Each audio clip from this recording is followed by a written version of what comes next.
welcome to today's episode of Sari Sari Stories. Kung saan sari-saring kwento ng mga mama ang bida.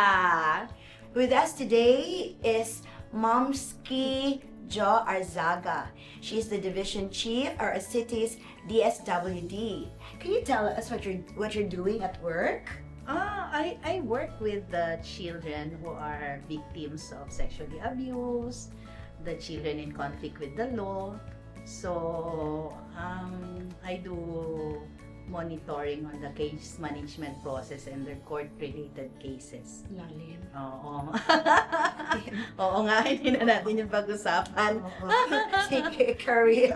At si Ate Jo, si Momski Jo, ay part ng ating praise and worship team. Praise At God. ano din siya, ng aming RRSG, ng Yes. aming support group. We Yeah, belong. ate-ate ko si Ate Jo. I call her Ate Jo. Yes, sa iba, Momski Jo. Mamski. Yes. So, simulan na natin ang ating kwentuhan dito sa Sari Sari Stories. So, Ate Jo, Yes. going back in the hands of time, long time ago, in Bethlehem, naabay panahon na gisugo kasi mong mama na magpalit sa sari-sari store. And when you think about it, unsa kaya'y lesson na imuhang natunan as a mother, na ma-apply nimo as a mother? Yeah. I-inform lang na ako no nga I grew up most of the time with our father kasi early pa namatay akong mama. So, most of the time among papa gyud ang amo ang ka-encounter daily. So, there was a great statement of our father nga hanggang ngayon hindi talaga namin makalimutan. Yung utusan ka mapunta sa tindahan at sabihan ka na pagtuon og palit og bugas og itlog og sardinas nga walay bayad-bayad. Uy! Kahadlok pa din ba? Pwede di ay nga, Ate Jo, ato sila palit ako, walay bayad. Oo. So dapat ikaw nga anak niya taasin mong critical thinking. loob mo. Kasi mag-analyze ka what does it mean by that. In short, mangutang ka rin. Unalagay na karoon. In short, mangutang. But, you know what, when I asked my father about it, nung malaki na kami ngayon, panganong nag-aato man gid ka sa amo, ma-hurt gid mi nga mga anak nimo. Ingon niya na, ma-hurt gid daw siya na mangayo mi kwarta niya nga wa siya ihatag. So, iagi na lang niya isog nga ingon ato. So, that was the most, hindi talaga namin makalimutan na statement. So ikaw karon as a mother, do you also gagamit mo ka dapat impose mo kasi mong mga anak og critical thinking? Mangutang di ay dapat ang mga palautang sa tindahan, critical thinking sila. Mag-strategize. Yes, oh. Well, karon modern naman no ang pagkamama nato. Ako rin naisip ko rin na ayoko yun gawin sa mga anak ko. O, di ba? Syempre. But I would always go for a very gentle mother. Gentle parenting. Gentle parenting. Oo. Tapos, I would always go for i-process lahat ang mga feelings. Kung anong The social worker. Oo, yeah. Kung saan Yes. libati sa mga anak. So, yun talaga ako. I want it to be more gentle, light, ang akong pagka-mother. So sometimes no, ang atong mga negative, hindi naman siguro negative, but challenges na atong na go through when we were still young, pwede nato siya balik-baron and turn it into positive and become a better parent. You know why? I have decided to be more gentle and kind to my kid because the generation today are far different from who we are before. Oo nga naman. Which is why mag-isip ka talaga ng strategy na makuha mo ang loob nila. How old na ba ang eldest mo? Yeah, my eldest is 23 and my youngest is 8. Oh. So, what did you feel the first time you became a mom? 22 years Oh, old. going back. Yes, going back. Going back. Mhm. You know what? I cried because ingon ako sa akong self, Lord, kaya na ako ni Lord.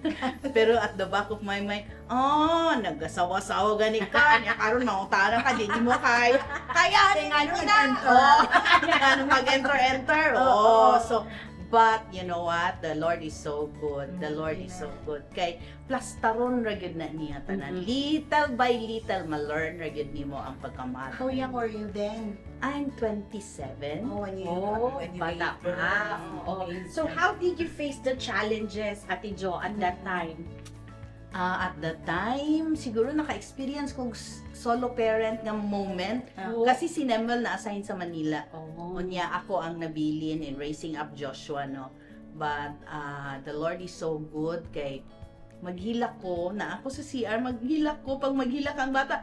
Ihatag sana ako sa akong pinsan nga nagbantay. Maghilak sa ko, Lord. Sa una ko ni Lord, di ko kay balo. I cannot interpret ang feeling sa bata nga maghilak. So that was the biggest challenges na dili na ko makalimtan kanang maghilak ang bata nga I do not know what to do.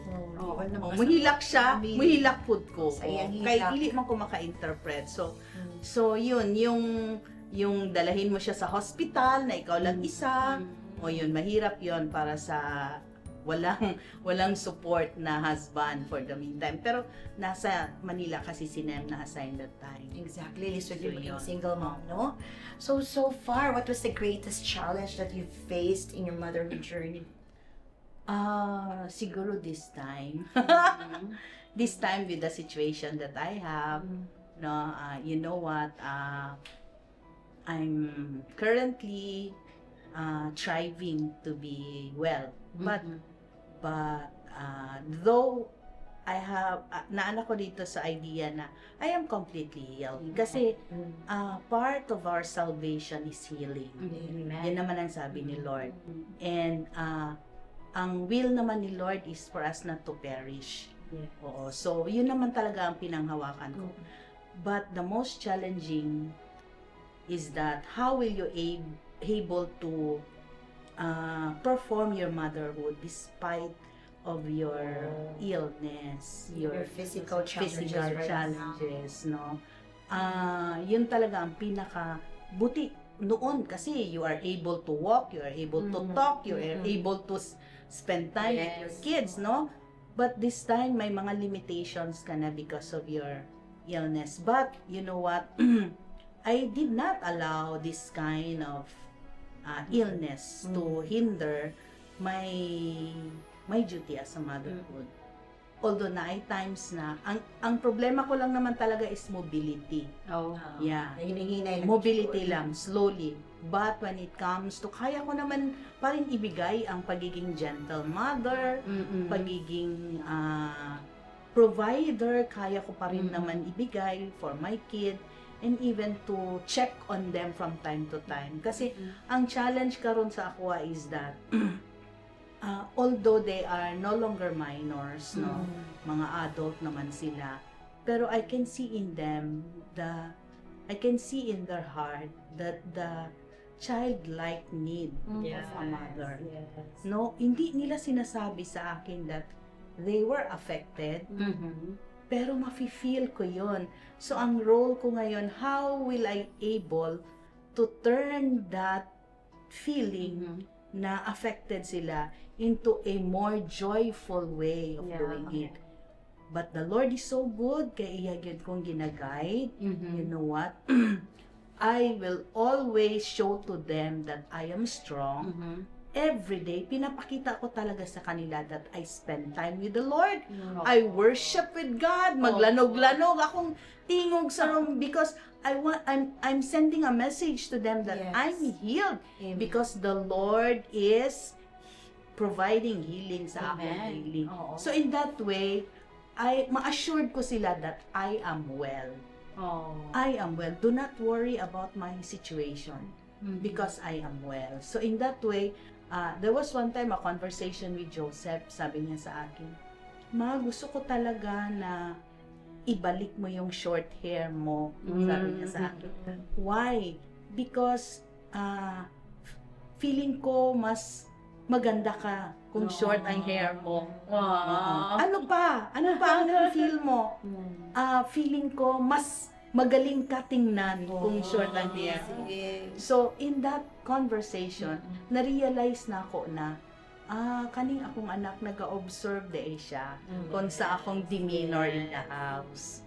So, isa na pod na assignment na ako is to change na pod na ako akong demeanor sa house na ipakita yun ako sa iya that I'm okay. Everything's okay. God is taking care of me so that they will not be affected in their daily lives. Kasi estudyante pa.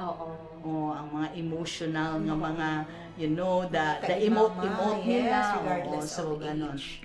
So, mahirap siya, pero I know God, kung dot-dot lang yun kasi, you have faith in God and just keep on believing on the Word of God, wala yun imposible. At this very moment, Ate Jo, sa imong life, how is God speaking to you? To you personally? Simple lang yun ang ingon sa akong, sa ako as a Ginoy, in Isaiah 53 verse 5, that I am healed by His stripes. So with that statement, I have decided to life must go on. It's a choice. Yeah, no? life Tama, must it's go a on. choice. Oo, life must go on. When I decided that life must go on, I do things as if wala ko'y sakit. Amen. Because Yeah. mo naman ang promise na I don't care what the Amen. doctor says, but the Lord, my greatest doctor says, the big C in me, Christ, says Yeah. that I am healed by His stripes. So in that way, alam ko sa umpisa pa lang, God is dealing me, no? Hinay-hinay man ang iyahang pag-manifest sa akong Yeah. complete healing, but I am completely healed. But I know, moment by moment, God is doing something new and something new in my life. Amazing. So, every day, in my hashtag, I always say, I woke up each day as a healed because I'm looking forward every day Yeah. na I am healed. Yeah. So God is telling me na hinay-hinay rata, hinay, because I want you to appreciate the beauty of my care and love sa inyo. Total dependence. Yeah, No? total dependence. No, and grabe talaga ang faith. Once you have faith, you can act healed, walk Yes. healed, talk healed. Yes. And that's what I'm seeing right now. Very encouraging. Amen. As you can see, Ate Jo, right now, is there a trace? O, kung magtanaw ka, kung nakabalo sa Yeah. iyong Oh, finger, yes. ano. Oo. On that note, Moms Jo, Mm. I know that there are a lot of mothers watching us right now na in one way or another may have gone through what you've gone through or iba man ang ilang journey. Do you have a special message to them, to those mother who went through what you've gone through? Yeah. Unang-una, do not give up your faith in God. Number one, yun na. Yes. Do not give up. Just keep on believing. Just keep on believing on the Word of God, nga gistorya sa imuha, kay dili gyud na siya mapakyas ni Ana. Tinuod yun yung Dili kulong. gyud na siya mapakyas ni Ana. And what is good is that when you live by faith daily, ma-amaze gyud ka sa himuon sa Ginoo sa imuhang kinabuhi. Ang akong gina-expect lang gyud is that ingon ani, pero mas ingon ani dayang himuon sa ako ang life. amazing. Yeah. Grabe, no? A lot of testimonies on finances, on kanang good report sa Favors ni doctor. Lord. Wala gyud ko nag-flow lang gyud ko day by day sa Ginoo. But every day na gyud siya ginahimo. Kaya do not give up your faith even if you are bedridden. Do not give up your faith. Yeah, because you will always be a Yes. candidate of God's miracle. Yes. Tama. Yes. Yeah. Because Kapag ang you're gusto yun sa Ginoo is Amen. gamiton ka to glorify Him. Amen. Your situation right now will be used to glorify Him. Oo, good na. Yes. I remembered, Ate Jo, when we went sa inyong balay that time. Makahilak ko. Oh, hindi pa ako nakatayo, Yes, naka-wheelchair yes. pa ako, no? I declare that she will be standing, in front of us and leading the praise and worship again. No, and God is so good. God honored that declaration. Fast And forward. yes, yes. And how is it, Ate Jo? Can you please, walk through us sa journey sa imong at the present moment sa imong life karon, that God answered that that prayer, that declaration, and now you are leading the congregation to praise and worship the Lord. Yeah, that's a good question, no? You know what ka, when you really spend time with the Lord, daghan gyud siyang ipakita sa imuha nga mga lihokon no, for His kingdom. Amen. In fact, there was one time na I did spend time with the Lord and He leads me to write yung lahat ng inimpress niya sa akin.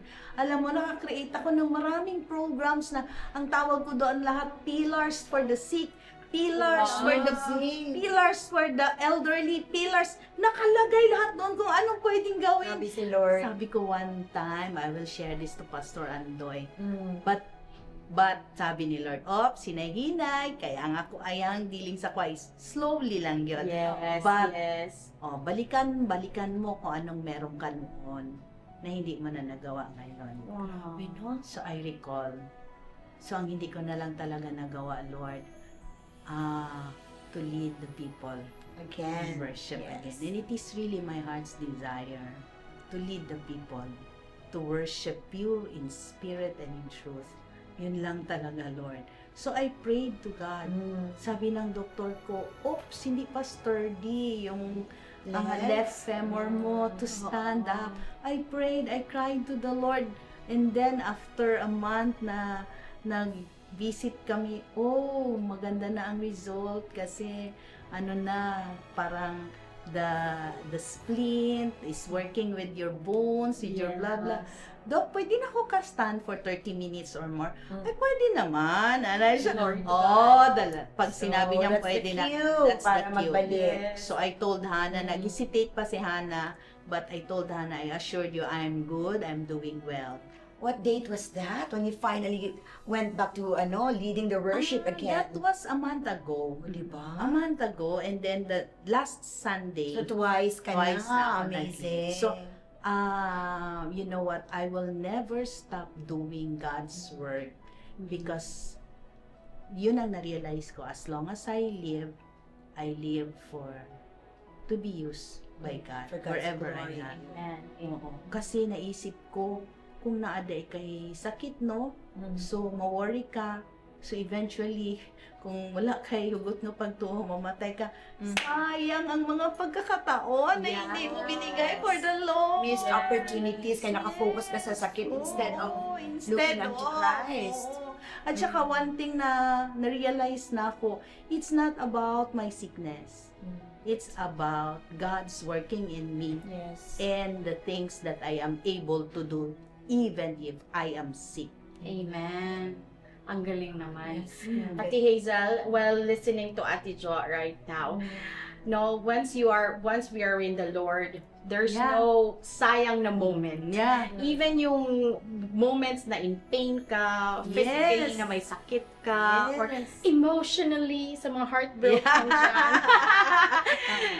God can turn whatever mess we have into a message. And sinasabi nila, your test becomes a testimony. Magpagamit ka lang kay God.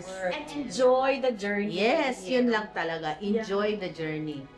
Enjoy Not the just journey. endure, but Enjoy the season. Kasi season lang talaga ito. Ulabay ra gid. Yeah, mulabay ra gid na siya. Amazing, di ba? Oh, Ate Jo, thank you for sharing your testimony with us and Ate Hazel. Pero hindi pa tayo nagtatapos dyan dahil meron pa tayong we want to know more about you, no? So, Okay. meron tayong pa-question.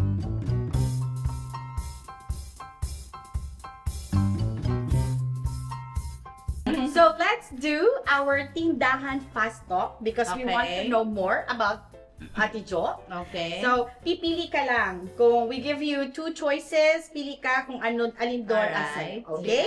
So, let's start.